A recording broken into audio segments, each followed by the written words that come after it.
नमस्कार.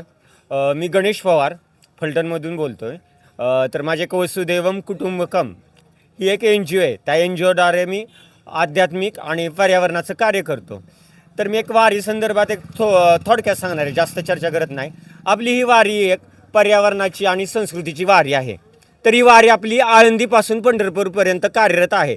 तर ह्या वारीमध्ये लाखो वारकरी समाविष्ट झालेले आहेत आणि ह्या वारकऱ्यांना प्रोत्साहन देण्यासाठी, मार्गदर्शन करण्यासाठी बऱ्याचशा सामाजिक संस्था, पर्यावरण संस्था ह्यांशी निगडीत आहेत. ते काही पर्यावरणपूरक कार्यक्रम आणि पर्यावरणपूरक प्रकल्प करून पर्यावरणाचं रक्षण करण्यासाठी वारकऱ्यांना प्रोत्साहित करत आहे. त्यामध्ये वृक्ष लागवड, स्वच्छता, पक्षी संवर्धन याविषयीचे मार्गदर्शन केले जात आहे. आणि त्याबरोबर काही सामाजिक संस्था व्यसनमुक्ती संदर्भात, कचरा निर्मूलनासाठी किंवा काही आरोग्यविषयी शिबिरे ह्यामध्ये आयोजित करतात. तर अशी ही वारी आपली धर्म, संस्कृती, आरोग्य आणि पर्यावरणाची वारी आहे.